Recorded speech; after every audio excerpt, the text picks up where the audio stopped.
조용히 묵상하여 기도하시면서 12월 첫 주일 예배 하나님께 드립니다.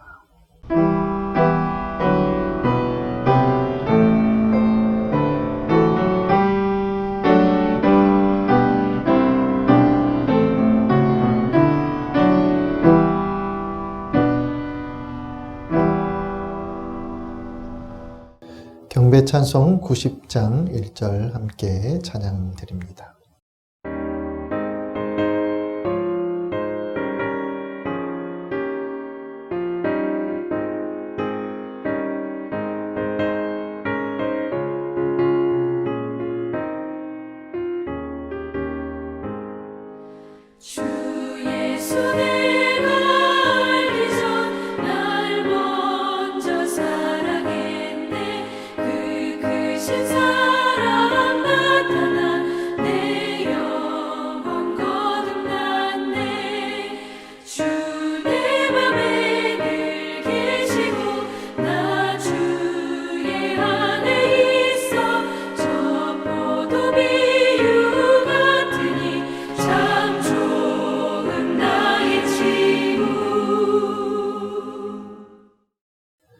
사도신경으로 우리의 신앙을 고백드리도록 하겠습니다. 전능하사 천지를 만드신 하나님 아버지를 내가 믿사오며 그 외아들 우리 주 예수 그리스도를 믿사오니 이는 성령으로 잉태하사 동정녀 마리아에게 나시고 본디오 빌라도에게 고난을 받으사 십자가에 못 박혀 죽으시고 장사한 지 사흘 만에 죽은 자 가운데서 다시 살아나시며 하늘에 오르사 전능하신 하나님 우편에 앉아 계시다가 저리로서 산 자와 죽은 자를 심판하러 오시리라. 성령을 믿사오며 거룩한 공회와 성도가 서로 교통하는 것과 죄를 사하여 주시는 것과 몸이 다시 사는 것과 영원히 사는 것을 믿사옵나이다. 아멘. 성시교독 116번 구주강림 두 번째 교독문을 나누십니다.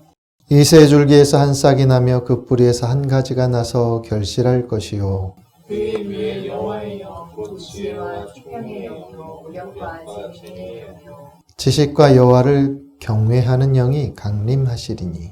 그가 여호와를 경외함으로 즐거움을 참을 것이며 그의 눈에 보이는 대로 심판하지 아니하며 그의 귀에 들리는 대로 판단하지 아니하며 공의로 가난한 자를 심판하며 정직으로 세상에 겸손한 자를 판단할 것이며 그의 입에 막대기로 세상을 치며 그의 입술의 기운으로 악인을 죽일 것이며 공의로 그의 허리띠를 삼으며 성실로 그의 몸에 띠를 삼으리라. 그때 이리가 어린 양과 함께 살며 표범이 어린 염소와 함께 누우며 송아지와 어린 사자와 살찐 짐승이 함께 있어 어린아이에게 이끌며 암소와 곰이 함께 먹으며 그것들의 새끼가 함께 엎드리며 사자가 소처럼 풀을 먹을 것이며 젖먹는 아이가 독사의 구멍에서 장난하며 젖된 어린아이가 독사의 꿀에 손을 넣을 것이라. 내 거룩한 산 모든 곳에서 해됨도 없고 상함도 없을 것이니 이는 물이 바다를 엎음같이 여호와를 아는 지식이 세상에 충만할 것입니다. 그날에 이새의 뿌리에서 한 싹이 나서 만민의 기치로 설 것이요. 열방이 그에게로 돌아오니 그가 거한 곳이 영화로우니라. 아멘. 예배를 위해 기도드립니다. 하나님, 올해 이제 마지막 달 첫 주일 예배를 하나님께 드립니다. 여전히 코로나가 기승하여 하나님 우리가 두 번 나누어 예배드리고 또 함께하지 못하는 이들은 가정에서 예배를 드립니다. 이 어려운 때에 하나님 신뢰하며 믿음으로 기도하며 주의 도우심을 바라며 이 때를 잘 이겨나가도록 견뎌나가도록 동행해 주시옵고 이 예배 가운데 함께해 주셔서 예배드리는 모든 영혼과 그 가정이 하나님의 위로와 격려하심을 입을 수 있게 하여 주옵소서. 예배를 드리는 마음을 축복하시고 그 마음에 소망을 주시고 하나님이 동행하여 주실 것을 굳게 신뢰하게 하여 주시옵고 사업과 일터, 가정의 어려움이 없도록 도우시되 그 어려움 가운데서도 끝까지 포기하지 아니하고 견딜 수 있는 인내의 힘을 주님께서 꼭 부어 주시옵소서. 특별히 자영업을 하는 이들, 우리 교우들 하나님 격려하여 주시고 주님께서 동행해 주셔서 이 일의 끝에 결국 하나님이 새롭게 하시고 회복하여 주시고 또 채워주실 것을 기대하고 소망하게 하여 주시고 더욱 기도함으로 이겨나가는 은혜가 있게 동행해 주옵소서. 함께 기도해주고 함께 격려해주면서 이 어려운 때를 우리 모두가 지혜롭게 보낼 수 있도록 하나님 도와주옵소서. 이 예배를 주께 의탁합니다. 말씀을 나눌 때 성령께서 함께 해주시고 하나님의 말씀으로 듣고자 하는 심령 위에 성령의 임재를 강하게 내려주시옵고 아픈 이들 하나님 질병과 싸우는 분들 찾아가 주셔서 안수하시고 치유하시고 회복하여 주시기를 소망하오니 주님 은총을 곳곳에 내려주시옵고 특별히 코로나와 싸우는 모든 이들 헌신하는 모든 이들을 하나님 오늘도 지금도 격려하여 주옵소서. 하나님 우리가 한마음 한뜻이 되게 하시고 교회도 온 마음으로 기도하며 성심으로 사랑하며 이 위기의 때에 교회가 큰 도움이 되도록 인도하여 주옵소서. 모든 것을 주께 의탁합니다. 오늘 우리의 예배를 기쁘게 받아 주옵소서. 남은 한 해 진실하게 또 진심으로 하나님과 동행하며 우리 한 해를 잘 마무리할 수 있도록 모든 교우들과 그 가정 위에 함께 하실 소망하오며 예수님의 이름으로 간절히 기도합니다.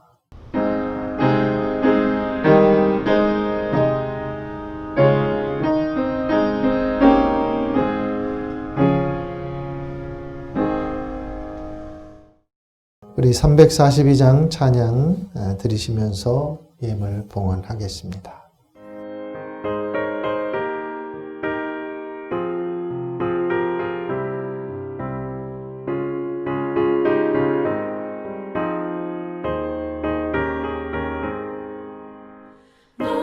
시험을 당해 죄 짓지 말고 너 용기를 다해 몸 물리치라.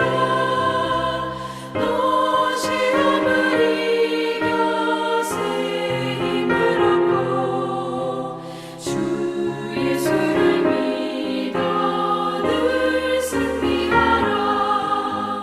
우리 구주의 힘과 그의 위로를 빌라. 주님 내 편에 서서 항상 도우시리. 내 친구를 삼가 잘 선택하고 너네를 삼가 늘 조심하라.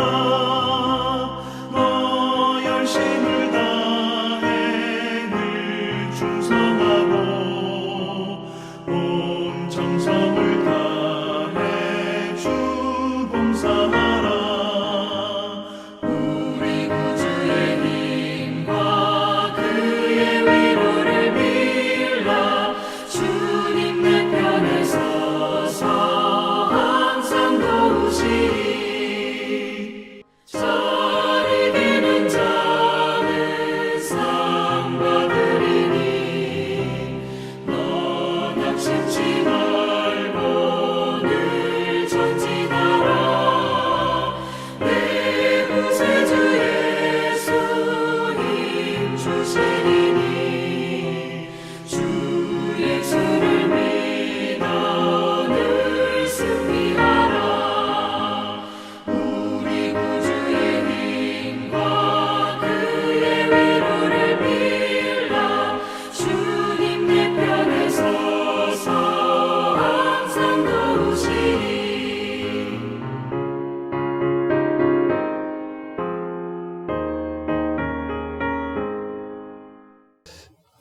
말씀은 다니엘 6장 1절부터 14절까지의 말씀입니다.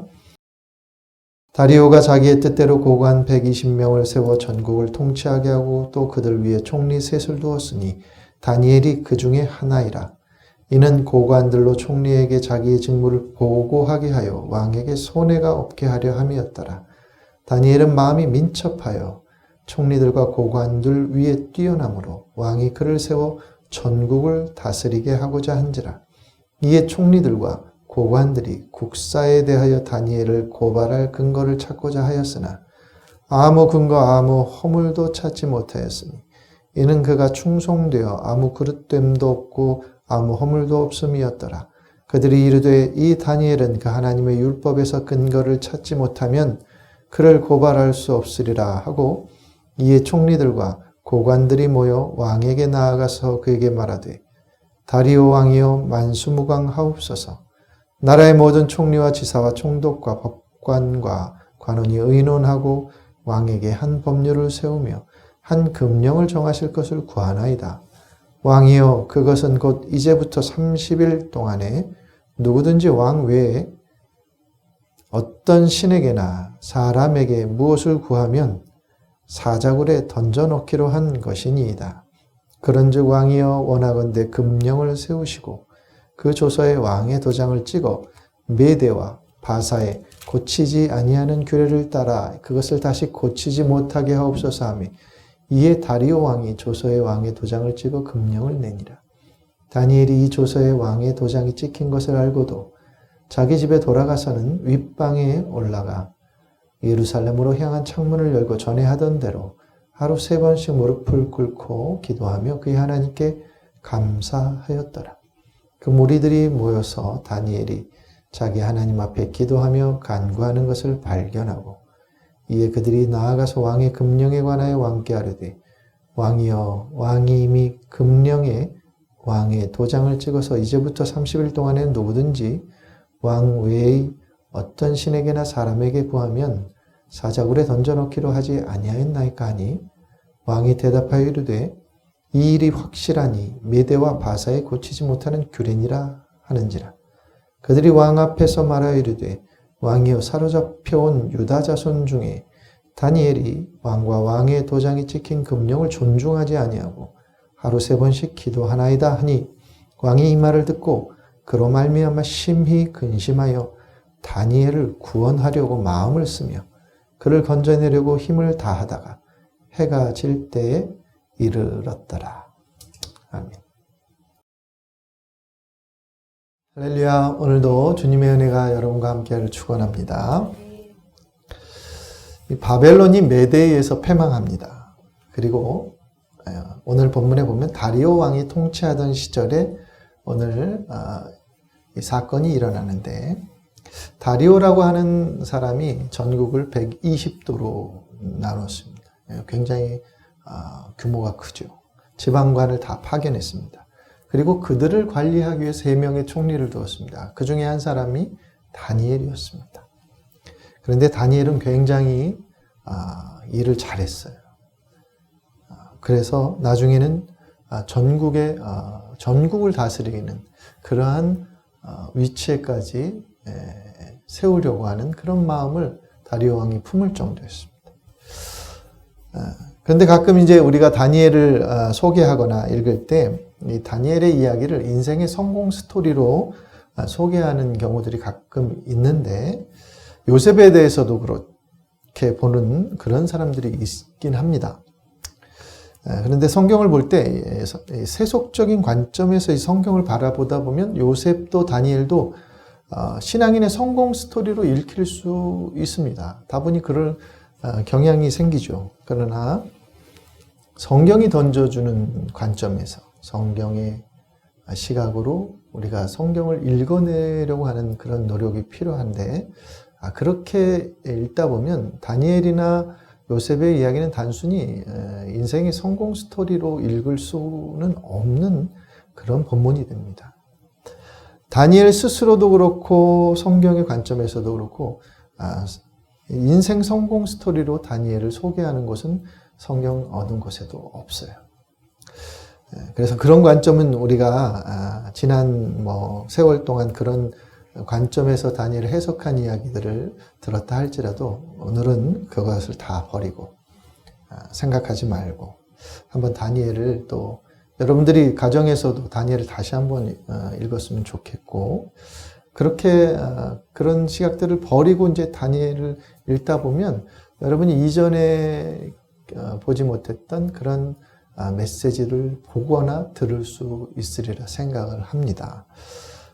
오늘도 다니엘에 대한 말씀인데 느부갓네살의 정책에 의해서 어렸을 때 선발된 지혜로운 소년들 가운데 하나, 그리고 그 세 친구 아사랴, 하나냐, 미사엘, 지혜자 그룹으로 일하게 되죠. 그러다가 느부갓네살 왕의 꿈을 해몽하면서 다니엘이나 그 세 친구들이 이렇게 관원으로 혹은 요직에 이렇게 바벨론 정부에서 중요한 직책들을 맡으면서 일을 하게 됩니다.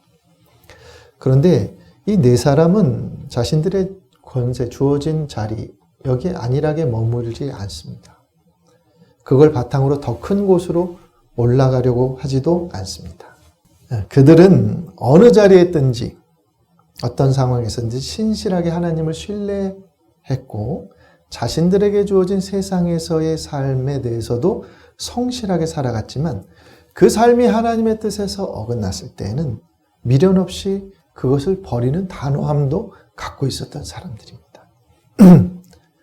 오늘 본문에서도 다니엘이 그런 모습들을 이제 보여줍니다. 하나님만을 섬기는 한길 인생. 그것이 다니엘이 보여준 모습이었어요. 바벨론에 의해서 메대와 페르시아가 통치하던 시대에 다니엘은 그 나라 왕들의 신임을 받고 지냈습니다. 그런 다니엘을 시기하는, 적대하는 무리들이 있었습니다. 자신들보다 높은 위치에 포로 출신이 올라가 앉은 것을 두고 보기가 힘든 거예요. 받아들이기 싫은 겁니다. 거기서 멈추면 되는데 이들이 이제 악한 일을 꾸미게 됩니다. 다니엘을 제거하려는 거죠. 그래서 다니엘이 총리로 지내면서 행했던 흠이 있는지 부패가 있는지 그걸 몰래 파기 시작합니다. 그런데 여러분 오늘 읽은 4절에 보면 다니엘에게서는 어떤 흠도 찾지 못했습니다. 그들의 그런 노력은 다 수포로 돌아가고 말았어요. 거기에 그릇됨이라고 나왔죠. 그릇됨은 태만함이에요. 높은 자리에 있으면 그래도 사실 소홀하거나 태만히 일하는 경향들이 있는데 그게 없었다는 거예요. 허물은 뭐냐면 부패예요. 지위가 높으면 그 지위를 이용해서 자기 이익을 채우거나 혹은 부정을 또 일삼는 그런 경우들이 있지 않습니까? 그걸 찾아내려고 했는데 그것도 없는 거예요. 태만함도 부패함도 다니엘에게서는 찾아볼 수가 없었어요. 비록 포로로 끌려와 살았지만 다니엘은 자신이 하나님의 사람이라고 하는 생각, 그것을 한시도 잊지 않고 살았습니다. 그래서 어디서든 항상 하나님 백성다운 삶의 길로만 걸어갔던 것이죠. 나는 누구인가? 라고 하는 질문에 스스로 나는 하나님의 백성, 하나님의 사람이라고 하는 이 자의식, 이 정체성을 다니엘은 평생에 놓쳐본 적이 없는 것 같아요. 여러분, 나는 누구인가라고 하는 질문에 여러분 스스로는 뭐라고 생각해요? 나는 성도다. 나는 교인이다. 나는 교회다. 그리스도의 몸된 지체다. 이런 의식을 갖고 살아가는가 그렇지 않는가는 너무 다른 삶의 결과를 가져올 수밖에 없습니다. 다니엘은 왕궁에 있을 때에도 생명의 위협이 있을 때에도 높은 자리에 있을 때도 그렇지 않을 때도 그는 한결같은 마음을 갖고 살았던 거죠. 그래서 그는 태만함도 부패함도 찾아볼 수 없는 신실한 사람으로 그렇게 자라갔고 어느 자리나 그 모습을 잃지 않았던 것이죠. 왕의 측근에 있으면서도 왕의 호의를 바라거나 그런 걸 구하지도 않았어요. 자신의 능력을 더 증명하려고 그래서 더 큰 보상을, 더 큰 지위를 얻고자 노력한 적도 없습니다. 권력을 이용해서 조금이라도 이익을 취해본 적도 없습니다. 그렇다고 그가 카리스마적인 권위로 군중을 휘어잡은 지도력을 발휘하는 것도 아니에요. 그는 그저 하나님께 신실했고 자신에게 맡겨진 일에도 진실했습니다. 다니엘은 한마디로 신실한 사람이라고 말할 수 있어요. 신실하다. 이 말은 에메트, 이 원어로 에메트라고 하죠. 여기서 진리라고 하는 말도 진리라고도 번역이 됩니다. 나는 길이요 진리요. 그럴 때 이 에메트라고 하는 의미가 사용되죠. 우리가 흔히 아멘 그렇게 말하죠. 이 아멘이라고 하는 단어도 같은 어근을 갖고 있는 거예요. 에메트, 아멘. 이 아만에서 나온 다 단어가 그렇더라고요. 우리가 아멘이라고 할 때 그 의미가 무엇입니까? 나는 하나님께서 하신 말씀에 충성되고 그 말씀대로 진실하게 살겠습니다. 이런 고백이죠. 다짐입니다. 그런 마음으로 살았던 사람이 다니엘인 거예요. 그런 마음이 있었기 때문에 어느 자리에 있었다나 태만함도 부패함도 그는 취할 수가 없었던 거죠. 하지도 않았던 거예요. 오직 유일한 약점이 있었다면 그게 뭐냐면 그의 신앙이에요.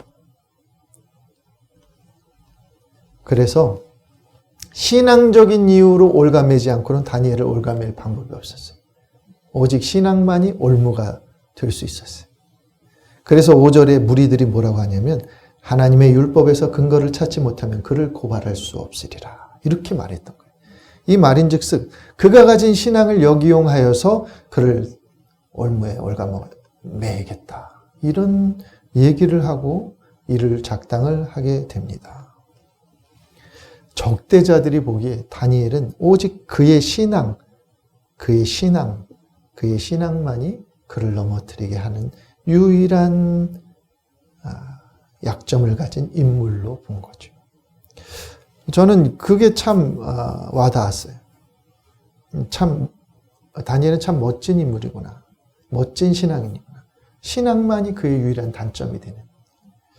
그런 면에서 저도 여러분들도 우리가 이 세상에 살 때 다른 흠과 다른 약점들 물론 있을 수 있겠지만 신앙이 오히려 가장 약점이 되는 삶을 살았으면 어떨까?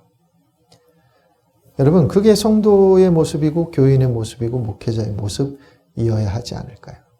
다른 흠을 찾을 게 없는 거예요. 그냥 저의 신앙 그 자체가 약점인 거예요. 그게 무슨 말이냐? 사실 믿음은 우리에게 있어서 강점이 될 수가 있어요. 왜냐하면 믿음은 하나님의 도우심을 얻는 통로가 되기 때문에. 그런데 세상은 믿음을 가진 사람들을 좋아하지 않습니다. 그냥 자신들처럼 물에 술 탄 듯 술에 물 탄 듯 이렇게 살아가는 사람들을 좋아해요. 깨끗한 사람, 마음이 청결한 사람 별로 원하지 않는 것 같아요. 사람들을 속이고 넘어지게 해서 자신들의 이익을 갈취하는 그런 사람들이 득세하는 세상에서는 청결한 사람, 깨끗한 사람은 환영받지 못합니다. 좀 불의하기도 하고 뇌물을 주면 눈 감아주기도 하고 그래야 되는데 청결한 사람들은 그런 걸 받아들이지 않아요. 인정해주지 않아요. 그러니 불의한 사람들에게는 신앙인이라고 하는 것 자체가 공격하는 요인이 되는 거죠. 그러니까 그런 면에서는 신앙이 약점이 된다는 거예요. 세상이 공격을 받으니까.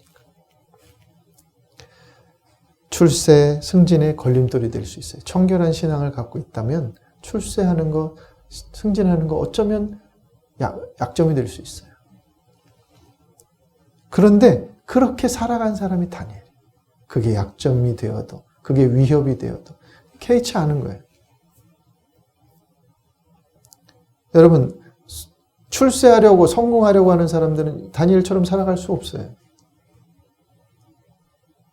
그래서 다니엘은 성공 스토리로만 읽어서는 절대 안 됩니다. 다니엘의 적대자들이 꾸민 음모, 다리오 왕에게 찾아갔어요. 뭘 건의하냐면 앞으로 30일 동안 다른 신에게나 다른 사람에게 절하고 기도하는 사람은 사자굴에 던져놓게 하자. 왕에게만 구하게 하자. 다리오 왕이 들으니까 그거는 왕에게만 구하라고 하는 것은 자기를 신적인 차원으로 대우하겠다는 그런 의미와도 같은 것. 당신에게만 간구하게 합시다. 신처럼 받겠다는 그런 의도를 가지고 신하들이 몰려와서 법령을 제정하자 그러니 다리오로서도 그게 마음에 흡족했던 것 같아요. 그게 다니엘을 죽이기 위한 음모라고 하는 것은 다리오 왕은 전혀 상상하지 못했습니다. 그래서 조서에 도장을 찍고 법을 선포합니다. 다니엘도 그 법령이 선포된 것을 알았습니다. 오늘 본문에 보면 알았어요. 다니엘은 그게 함정이란 것도 어쩌면 알았을 것 같아요. 그렇다면 30일만 그냥 지내면 되는 거예요. 30일 동안이니까. 여러분 근데 그 30일을 못 참고 다니엘이 그날도 기도합니다. 나 같으면 30일 참았을 건데. 30일인데, 한 달인데. 예루살렘 쪽으로 창문을 열었습니다. 기도를 드렸습니다. 오전 9시에, 낮 12시에, 오후 3시에 매일 그렇게 하나님 앞에 서는 시간을 가졌습니다. 아마 집무하면서도 그랬을 거예요. 그러니 다른 사람들 눈에 띄었겠죠. 다니엘의 기도는 종교적인 습관이 아니었습니다. 종교적인 습관이었다면 목숨을 내걸고 하지는 않았을 거예요. 다니엘은 자신이 기도하는 시간, 세상 모든 일과 염려, 생각을 떠나서 오직 하나님과 소통하는 시간으로 삼았던 것 같아요. 비록 정해진 시간을 따라 드리는 기도이지만 그 기도의 시간이 다니엘에게는 가장 의미 있는 시간이 되었던 것 같습니다. 그러니 사자굴에 던져진다는 경고를 듣고도 하나님과의 그 만남의 자리, 소통의 자리를 그 시간을 지켜낸 것이죠. 그 시간은 하나님과의 소통의 시간이고 하나님과의 약속의 시간이 이게 다른 것과 바꿀 수 없는 시간이었던 것입니다. 이것은 하나님에 대한 다니엘의 믿음이 얼만큼 견고한 것인지를 보여주는 그러한 모습이기도 합니다. 하나님을 향한 그의 믿음은 그로 하여금 어떤 순간에도 기도하게 만든 것이죠. 여호와 하나님에 대한 신앙은 단지 우리의 마음을 평안하게 하거나 어떤 타종교에서 말하듯이 욕심에서 벗어나서 어떤 경지에 이르게 하거나 그런 것이 우리의 신앙이 아닙니다.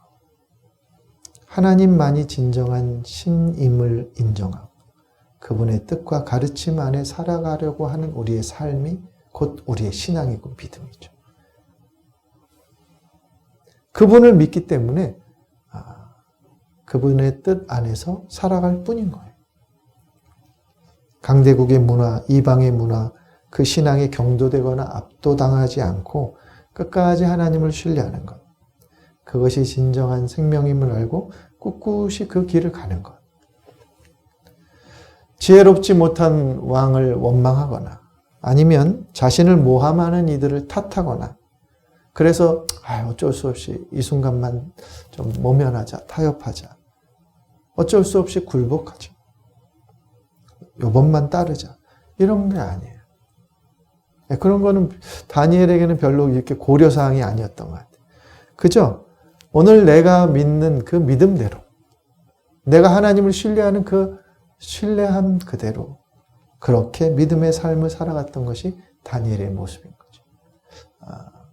믿음, 그 하나님, 그분만을 바라보면 그냥 걷는 거예요.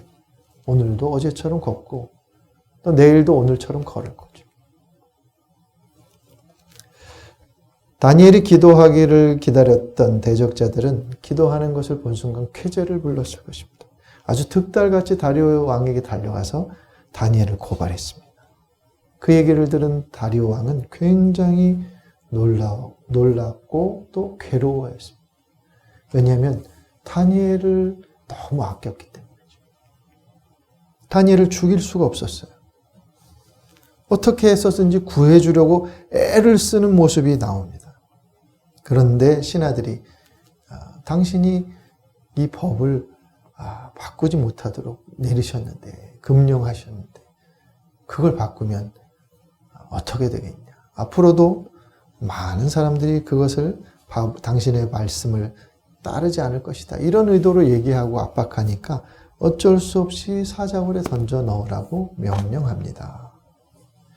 그러면서 여러분, 오늘 읽지는 않았지만 16절을 한번 보시기 바랍니다. 오늘 말씀 바로 뒤에 16절에 이런 말씀이 있어요. 이에 왕이 명령하며 다니엘을 끌어다가 사자굴에 던져 넣는지라. 왕이 다니엘에게 이르되 네가 항상 섬기는 너의 하나님이 너를 구원하시리라 하니라. 이렇게 말합니다. 다리오가 말합니다. 네가 항상 섬기는 너의 하나님이 너를 구원하실 것이다. 이 다니엘의 믿음이 다리오에게 전가된 것 같은 옮겨간 듯한 그런 고백을 하는 거죠. 이게 다니엘이 지금 기도하는 게 아니에요. 다니엘이 하나님 저 좀 살려주세요. 그렇게 기도하는 게 아니에요. 다리오 왕이, 이방의 왕이 다니엘을 위해 하나님께 간구하는 것이고 다니엘을 하나님이 구원하실 것을 신뢰하는 것입니다. 물론 다니엘도 어쩌면 자기 생명을 구해달라고 기도했을지 모릅니다. 그러나 성경은 다니엘의 기도를 기록하지 않았어요. 대신 다리오 왕의 이 믿음의 고백을 기록했습니다. 저는 이 다리오의 고백을 보면서 다니엘이 다리오를 고백하게 한 원인이구나. 이걸 보면서 세상이 하나님을 고백하게 하는 원인은 세상에 있는 게 아니라 나에게 있는 거야. 우리 믿음의 식구들에게 있겠다.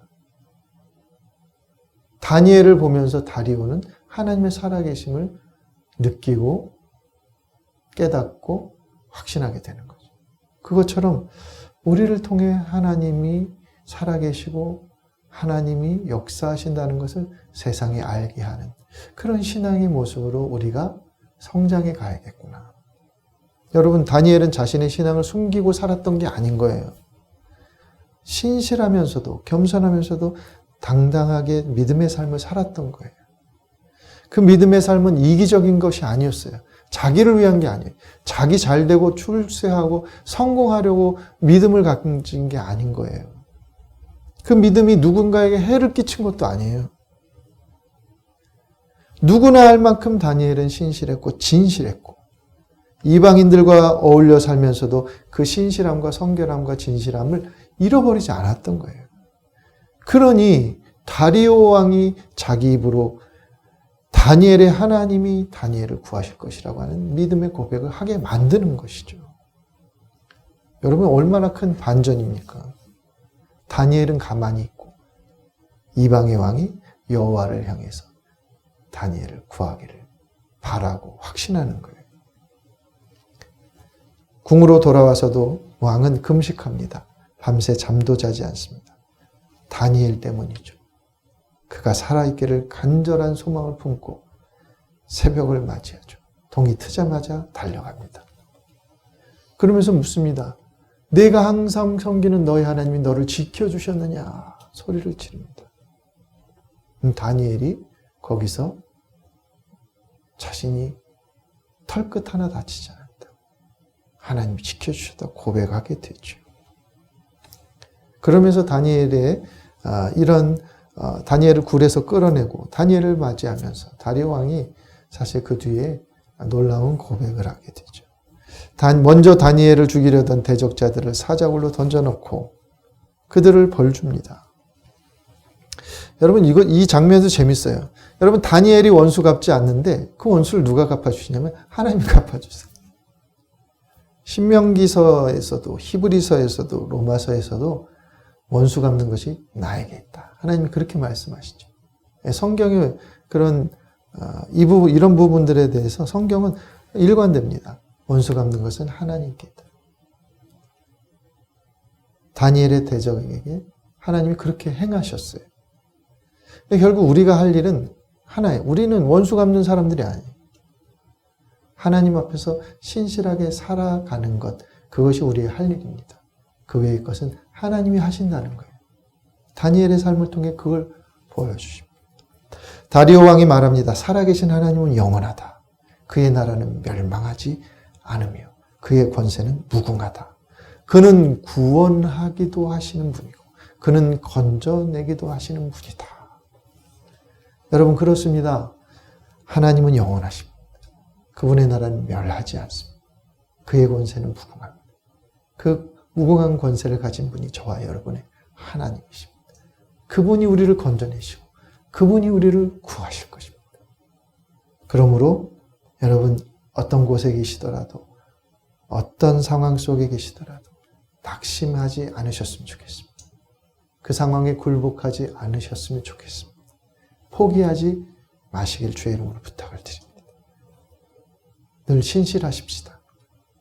계속 신실하시고 어느 자리에서나 진실하게 살아가도록 우리 그렇게 애쓰고 노력합시다. 그러면 하나님이 거치시는 자로 구원하시는 이로 저와 여러분과 함께 하실 줄 믿습니다. 기도하겠습니다. 하나님 우리를 도우시고 우리를 구하시는 분임을 믿습니다.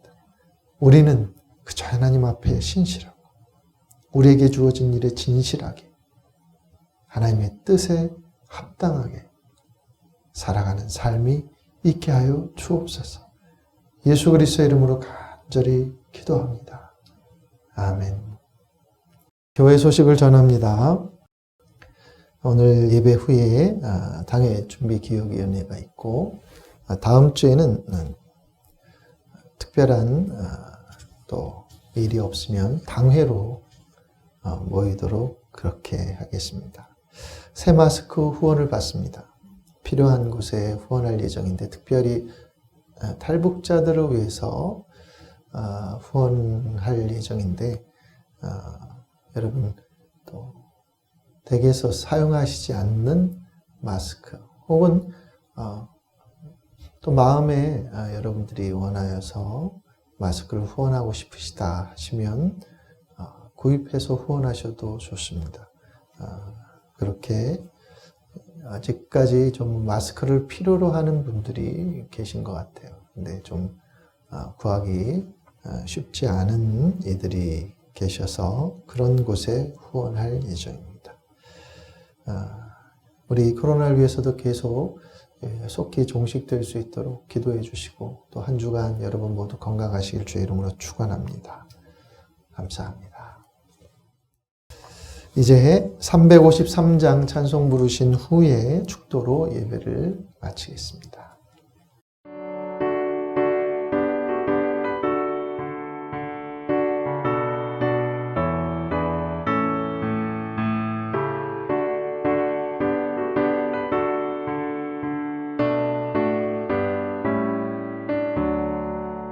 십자가 군병되어서 예수를 따를 때 무서워하는 마음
기도하겠습니다.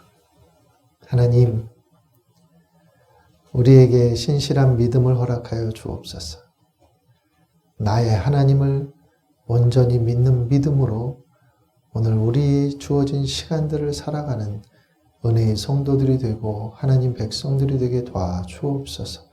이제는 우리 주 예수 그리스도의 은혜와 하나님의 사랑하심과 성령님의 교통하심이 각 가정에서 예배를 드리는 모든 이들 위해 언제나 함께 하옵시기를 간절히 축원하옵나이다.